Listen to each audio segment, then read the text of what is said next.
Hello guys, today we are going to learn about complex variables. First we need to know what exactly is a complex function. So w is equal to f of z is a form of complex function.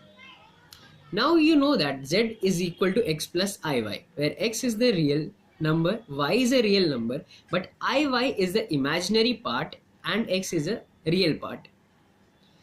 In polar form, z is equal to r into e raised to I theta. Now this e raised to I theta can be further expanded as cos theta plus I sin theta. So this becomes z is equal to r into cos theta plus I sin theta. Now in complex variables, you are told to find whether the function is continuous and whether is it differentiable or not. So for continuous, what you have to do is whatever limit is given, you have to find its function. Like you have to substitute it and find the answer. Let's say you are given limit z tending to z naught f of z. Okay. After substituting z naught in place of z, you have to find the answer. And if the answer is a constant number or if it does not depend on any extra variables, then this function is continuous. Let's do a question on this. Limit z tending to I z square plus 1 upon z raised to 6 plus 1. We are told to find whether it's continuous or not. If we directly substitute I here, we will get I square, which is minus 1. So minus 1 plus 1 becomes 0. Okay. And if we substitute z raised to 6 with I, what we'll have? We know that I raised to 6 is nothing but I raised to 4 into I square. I raised to 4 is 1 and I square is minus 1. So this whole thing becomes minus 1. And when we substitute minus 1 in the denominator, we get minus 1 plus 1, which is 0. So we are getting 0 by 0 format, which is undefinable. So we cannot tell whether the function is continuous or not. So what we need to do is segregate the terms. The logic behind is that try to remove the numerator, or not exactly remove it, but whichever term makes the numerator 0, try to eliminate it. And how will you eliminate it? Sorry, I made a mistake. Whichever term makes the denominator 0, try to eliminate it with the help of numerator. So I have z square plus 1 in the numerator. If I bring a z square plus 1 and eliminate both of them, okay, and then try to substitute this z equal to I in the answer I have got, I may or I may not have an undefinable answer. I will have to check that. So what I did is divided z raised to 6 plus 1 with z square plus 1. Okay, so final answer that I got is z square plus 1 into z raised to 4 minus z square plus 1. Okay, this z square plus 1 and this z square plus 1 get cancelled. I am left with limit z tending to I 1 upon z raised to 4 minus z square plus 1. At this moment, if I substitute I, what will I have is 1 by I raised to 4 minus I square plus 1. I raised to 4, as I told you just now, is nothing but 1 and I square is minus 1. So I write it as 1. This minus 1 because of I square plus 1. So this becomes 1 plus 1 plus 1, which is 1 by 3. So this is a constant number. So our function is continuous. Now we have to find whether it's differentiable or not. So for differentiability, the equation is that you have to find the limit of this term and then you have to find the limit of by increasing this z with a small amount del z, you have to find the limit, and if this comes out to be a constant number, you can say that it is differentiable. If you do not understand this del z and extra limit of z, increasing it very minutely, z plus del z, let me give you a simpler formula. You are given that f of z is limit z tending to z naught. This is given to you in the question. So what you will do is find f dash of z, and that should be equal to limit z tending to z naught f of z minus f of z naught upon z minus z naught. f of z will be given in the question. F of z naught, as I told you how to find in continuous function, you have to substitute z with z naught and find the answer. So you can also find this. Z naught will be again given in the question. So all the things are given in the question. You just have to apply the limits and find the answer. Let's solve a question based on this. Z cube at z equal to I. We have to find that whether it's differentiable or not. So we are given that f of z is z cube. This is the question. Z naught, our z naught is nothing but I. Okay. So f of z naught is nothing but f of I. Okay, and f of I is equal to I cube because f of z is equal to z cube. Okay, we substitute I in place of z, we get I cube. I cube can be written as I square into 1, I square into I. I square is nothing but minus 1 into I, this gives me minus 1. Now, according to the above formula, f dash of z naught must be equal to limit z tending to z naught, f of z minus f of z naught upon z minus z naught. F of z is z cube given in the question minus f of z naught we just found out. Okay, I can write it as I cube f of z naught. Then in the denominator we have z, which will remain as it is, and z naught. Z naught is nothing but again the question or the limit that you had to substitute. Okay, so this comes out to be z cube minus I cube upon z minus I. Now you may ask that why did I find this value if I didn't have to use it? I can see that this can be expanded into the formula a cube minus b cube. That is why I didn't write it I. So a cube minus b cube will give me a minus b into a square plus ab plus b square upon z minus I will remain as it is. Okay, now I have to eliminate this. Why? Because as you can look at the limits, limit is z tends to I. If I directly substitute I here, this denominator will become I minus I, which is nothing but 0. And if denominator becomes 0, our function becomes undefinable. So I had to cancel it out. That is why I wrote it in this manner.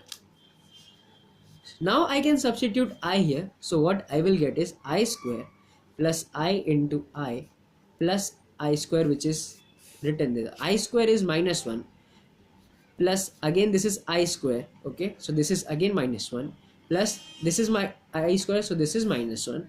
So this gives me minus 1 minus 1 minus 1, which is equal to minus 3.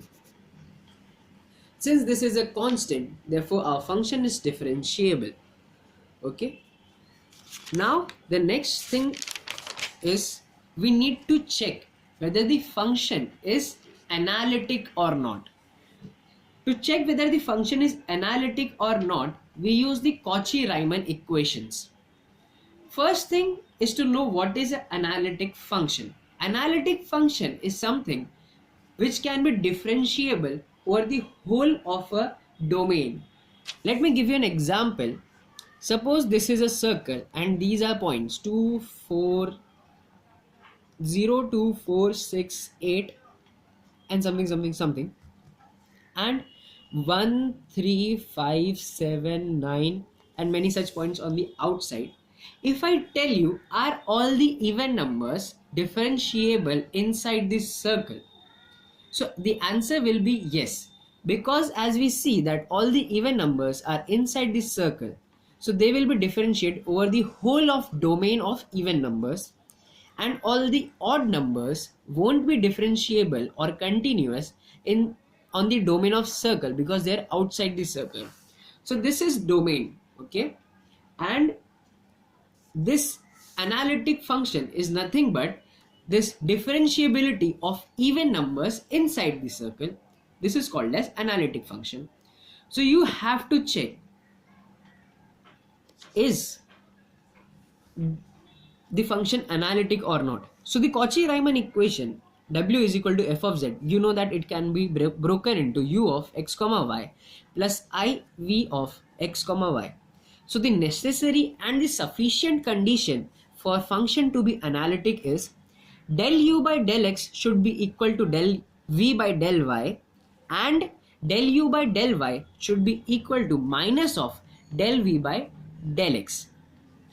In short, I can write that u of x should be equal to v of y, and u of y should be equal to minus v of x.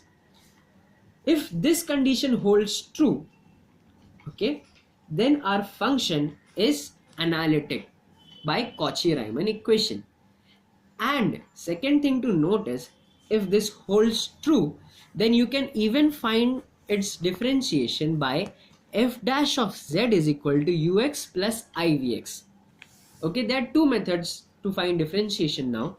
You can either use ux plus ivx, okay, which you have found ux and ivx, or you can differentiate it normally. So let's do a question. We are given that f of z is equal to z cube, and we have to check whether it's analytic or not. So we know that f of z is equal to z cube, that means it is equal to x plus iy the whole cube. Okay. Now this is a plus b the whole cube form. So if I expand it, I get x cube plus 3ix square y minus 3xy square minus iy cube. How did we get this? Okay, I just opened the I square part. Okay, I square will become minus 1, and similarly here I cube will become minus I. Now separate the real and imaginary parts. So real parts are x cube minus 3xy square, and for v it's 3x square y minus y cube. This v is the imaginary part, u is the real part. Now we have to find four things: del u by del x, del v by del y, del u by del y, and del v by del x. So del u by del x will give me 3x square, okay, minus 3y square, because x has been differentiated. Del u by del y will give me only this x cube will become 0, okay, and here we'll be left with minus 6xy, because x will be constant when you are differentiating it partially with y. Similarly, del v by del x will be, for del v by del x our y is constant, so this becomes 0, and here we are left with 3 into 2, that is 6x and y. Del v by del y will be again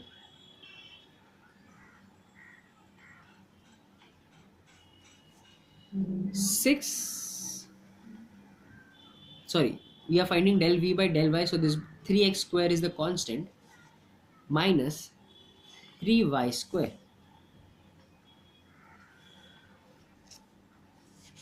Now as we can see that this is u of x, okay, so u of x is equal to, and this is our v of y, so u of x is equal to v of y, and our u of y is equal to minus of vx, because when we multiply this by minus we will get this answer. So u of x is equal to v of y, and u of y is equal to minus v of x. So this is an analytic function.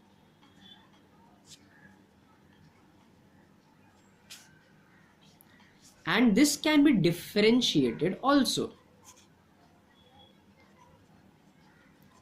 So if I differentiate this, so I have to differentiate the original question. If I differentiate this, we get 3z square. So this is the differentiation. So we are done with Cauchy-Riemann equation in normal form. Now you have another form as polar form. Okay. So what happens in polar form is that, as I told you, z can be also written as r into e raised to I theta. So this becomes del u by del r into 1 by r into del v by del theta, and du by d theta is minus r del v by del r. This I can write as, this is ur is equal to 1 by r v theta, and this vr is nothing but, if I take 1 by r this side, minus 1 by r u theta. And if this condition holds true, then f dash of z is e raised to minus I theta del u by del r plus I into del v by del r. Let's solve a question based on this. We are given that w is equal to log z. We have to determine whether it is analytic, and if it is, then we have to find del w by del z. Del w by del z is nothing but f dash of z. So we are given w is equal to log z. W can be broken as u plus iv, because when we find the answer we need to separate it in real part and imaginary part, and this log z can be written as r into e raised to I theta. Now you may argue, why didn't we write it as zx plus iy? The reason is simple. If you write it as x plus iy, what is the next step that you will do? There is no formula to expand log x plus iy. So we are using log r into e raised to I theta. This can be broken as log r plus log of e raised to I theta. Now log and e get cancelled, not exactly get cancelled, but get dissolved, and you are left with I theta. Okay, so this is our real part, this is our imaginary part. So u is equal to log r and v is equal to I theta. Now you have to find del u by del r. So del u by del r will be 1 by r. And del u by del theta will be, since there is no theta present, this will be 0. Similarly, del v by del r will be 0 because there is no r present here, and del v by del theta will be 1.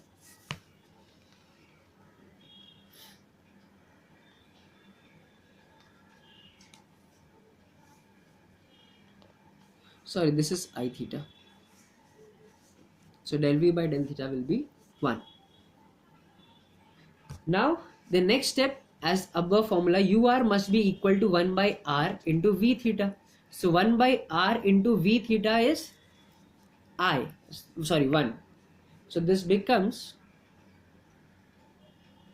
1 by rv theta. We can see that our del u by del r is similar to our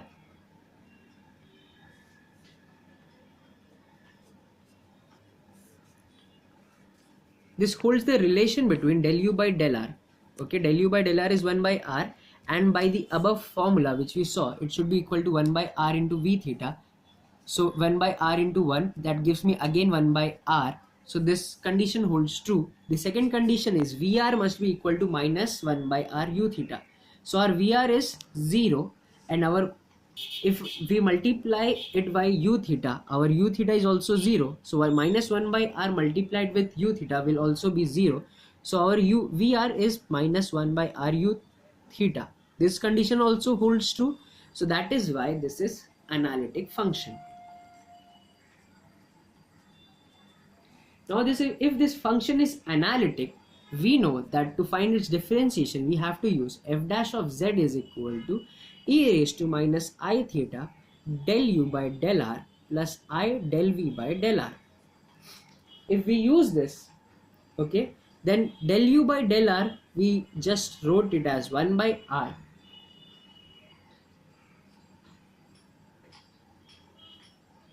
and del v by del r is again nothing but is 0. So what we are left with is e raised to minus I theta upon 1 by r, which is nothing but 1 upon r into e raised to I theta, if I take this minus I theta down. So this is the final answer. Now we also know that r into e raised to I theta is nothing but z in polar form. So we can also write it as 1 by z, but this is not necessary. So this is all about polar form. Now another part of complex variables is harmonic function. We have to check whether the function is harmonic or not. So the condition for a function to be harmonic is del square u by del x square, that is differentiate u with respect to x twice, okay, partially differentiate u with respect to x twice, then partially differentiate u with respect to y twice, and their sum, that is addition, must be 0. The similar should be done for v also, that is for this is only for real part, this is for imaginary part, and if these conditions hold true, then the function is harmonic. In polar form, for f of z is equal to r into e raised to I theta, okay, where z is polar, in polar, we know that it can be expanded as u of r theta and I v of r theta. If we have to differentiate this, so the condition must be del square phi by del r square, that is differentiate the real part with respect to r twice, plus 1 by r into del theta by del r, plus 1 by r square del square phi by del theta square should be equal to 0. If this condition holds true, then that polar function is harmonic function. And for normal x plus iy, if these two conditions hold true, then that function is harmonic function. I'm not going to give a question on this, because this differentiation is as you have learned behind, and you just have to add and check if the sum is 0. So this was all about complex variables. Thank you.